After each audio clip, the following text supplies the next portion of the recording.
بسم الله والصلاة والسلام على رسول الله. أهلا بكل جمهور الأهلي السعودي الراقي الملكي. معاكم أحمد خالد وبرنامج خليك في الملعب. معانا تفاصيل وأخبار ومواضيع مهمة جدا هنتكلم ونتناقش فيها بمنتهى الدقة والموضوعية.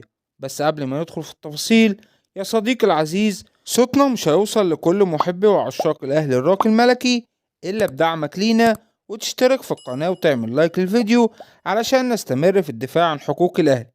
كمان فعل زر الجرس علشان يجيلك كل جديد، وعلشان بفضل الله تدعمني ان انا اقدم المزيد. كمان ما تنسوش اهم حاجة انكم تذكروا الله وتصلوا على النبي. اول موضوع معانا عن لاعب الفريق غبري فيجا.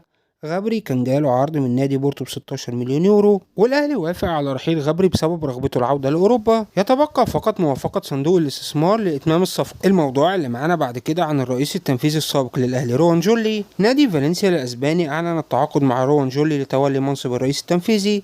لحد هنا خبر عادي لا يهم الاهلاوية، خصوصا ان الاهلي اعلن عن رحيل روان جولي في شهر ابريل. لكن المشكلة ان النادي الاسباني ضمن البيان الصحفي اللي نزله عن الاعلان عن روان جولي قال ان البريطاني المخضرم هو اللي قاد الاهلي لتحقيق دوري ابطال اسيا للنخبة، وان عنده قدرات ادارية كبيرة جدا. في خلال فترة قصيرة قدر ينظم الاهلي ويحقق بطولة اسيوية كبيرة. كعادته روان جولي بيمارس العيبه وكذبه، وقدر يخدع مسؤولي فالنسيا ويفهمهم ان هو مؤثر، رغم ان هو طبعا ما كانش ليه اي دور مع الاهلي في النخبة. ده كمان ما كانش موجود مع الاهلي لما الاهلي دخل الادوار الاقصائيه. روان جولي بيعمل لمصلحته الشخصيه فقط من اجل تحقيق عمولات وسمسره. الموضوع اللي معانا بعد كده عن لاعب الفريق علي مجرشي. طبعا كلنا عارفين ان علي هيدخل الفتره الحره وهيكون ليه حق التوقيع مع اي نادي. علي لديه رغبه قويه للبقاء في الاهلي، لكن جايه عروض من نادي القادسيه ونادي النصر. ده غير ان في لاعب من لاعبي الهلال الدوليين تحدث مع علي خلال معسكر المنتخب وبيحاول يقنعه بالانضمام للهلال واغراب المشاركة في كاس العالم للأندية والحصول على 10 مليون ريال في الموسم. تعالوا بقى نبص على الناحية التانية. مسؤولي الاهلي عرضوا على علي عرض يساوي العرض المقدم لايمن فلاتة بتوصية من المدير الرياضي. الكلام ده طبعا ما ينفعش، والمدير الرياضي هيخرب الاهلي. يعني علي يكون جاي له عروض ضخمة وفي اغراءات كتير، وفي الاخر الاهلي يعرض عليه عروض هزيلة قليلة جدا. وما ينفعش اساسا نقارن علي لاعب دولي ولديه خبرات كثيره وكان ليه دور مؤثر مع الفريق الموسم ده بلاعب زي ايمن فلاتة. الموضوع اللي معانا بعد كده عن المدير الرياضي للاهلي. ليكون جورتون في طريقه للرحيل بعد التعليمات العليا لمسؤولي الاهلي باعطاء مدرب الفريق ماتياس سيسلا كامل الصلاحيات في رحيل اي حد بيعرقل الاهلي اداريا او فنيا. وتاكيدا لاخبار رحيل ليكون جورتون، بدأت الصحف الأسبانية في تداول أخبار تولي ليكون جورتون منصب المدير الرياضي في نادي فالنسيا بعد تولي روان جولي منصب الرئيس التنفيذي.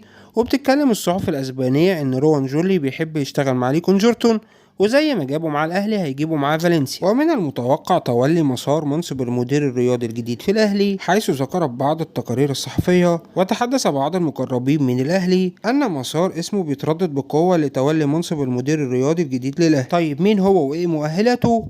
الاسم فريدريك مسار، الإيطالي الجنسية، عمل في المجال الإداري من 2006 وعمل لأول مرة كمدير رياضي من 2016. تحصل على جوائز عديدة أبرزها جائزة أفضل مدير رياضي في 2022. أهم ما يميزه إن عينه كويسة وبيعرف يختار اللاعبين بدقة. بالتأكيد فريدريك هيكون أفضل بكتير من ليكون جورتون اللي تحس إن هو كان عامل تشكيل عصابي مع روان جورلي من أجل مصالحهم الشخصية. لسه معانا تفاصيل تانية كتير. كل اللي طالبه منك كوسيلة للدفاع عن حقوق الأهلي وجمهوره توصل صوت لكل الأهلاوية وتساعد في وقف الحرب الإعلامية من الجماهير المنافسة على الأهلي بالاشتراك في القناة، ولو مشترك تتفاعل معانا وتعمل لايك للفيديو وكومنت برأيك. الموضوع اللي معانا بعد كده عن ميسي، حيث ذكر الإعلام الزميل أحمد رجب إن صندوق الاستثمار بيتفاوض مع وكيل ميسي منذ 10 أيام لبحث إمكانية ضم ميسي لنادي سعودي. كما ذكرت بعض التقارير الصحفية المحلية السعودية أنه إذا وافق ميسي على المجيء للدوري السعودي هيكون قدامه خيارين فقط، إما الهلال أو الأهلي، بسبب إن الفرقتين هيمثلوا المملكة في المحافل العالمية والقارية. كما ذكر أحد المقربين من الأهلي إن ميسي قريب للأهلي أقرب منه للهلال، لأن الهلال فيه نجوم جماهيريين والأهلي لا يملك نجم جماهيري العالم كله بيتابعه. علشان كده في توجه من الإدارة العليا إن ميسي يكون في الأهلي علشان يكون في دعم عالمي للأهلي في المنافسات القارية. الموضوع اللي معانا بعد كده عن تعاقد الأهلي مع أول الصفقات الأجنبية. مدرب الفريق ماتياس سيسلا قبل السفر إلى ألمانيا في أجازة طلب التعاقد مع 3 لاعبين أجانب، ولازم يكونوا من لاعبي الفئة A، وشرط واحد منهم يكون من لاعبي خط الوسط. وشدد ماتياس ان هو مش هيقبل غير بلاعب الفئة ايه بعد التعليمات الملكية بتوفير كافة احتياجات الاهلي. وقال لهم كمان انا مش هقبل بسياسة الامر الواقع اللي كانت بتحصل المواسم اللي فاتت. مسؤولي الاهلي بدورهم بدأوا يفكروا في التعاقد مع امادو اونانا لتلبية اهم احتياجات مدرب الفريق ماتياس اسلا بالتعاقد مع لاعب خط وسط من لاعبي الفئة ايه. طيب مين هو اونانا وايه ارقامه؟ اونانا لاعب بلجيكي دولي عمره 23 سنة، لاعب عملاق يبلغ 195 سنتي، بيلعب بقدمين الاتنين، القيمة السوقية الحالية 50 مليون يورو، بيلعب حاليا في نادي استون فيلا وقبلها كان بيلعب في نادي ايفرتون. لعب الموسم ده مع استون فيلا 26 مباراة من اصل 37 مباراة، سجل خلالهم 3 اهداف بتقييم عام 7/10، وشارك في 20 مباراة مع منتخب بلاده لم يسجل خلالهم اي هدف. طبعا ارقام اللاعب الهجومية مش احسن حاجة، لان اونانا بيتميز بالجانب الدفاعي والتحاماته القوية وقطع الكرات. لاعب وسط دفاعي من الدرجة الأولى، مش بيدافع كده وخلاص، لا ده في تركيز في الالتحامات وقطع الكرات، التحاماته قوية ومع ذلك طول مسيرته ما خدش ولا كارت أحمر. لاعب جيد وهيكون مفيد بشكل كبير للأهلي على مستوى الدفاع. حد ممكن يقول انت بتقول اي كلام، اونانا صعب ان هو يجي الاهلي، يعني صندوق الاستثمار هيدفع في لاعب علشان يجي الاهلي اكتر من 50 مليون يورو؟ ردي على حضرتك، الامور في الاهلي خلاص اتغيرت بعد حصول الاهلي على النخبة والتعليمات الملكية بدعم الاهلي كونه ممثل للمملكة في المحافل القارية والعالمية.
في النهاية كل التوفيق للأهلي فيما هو قادم.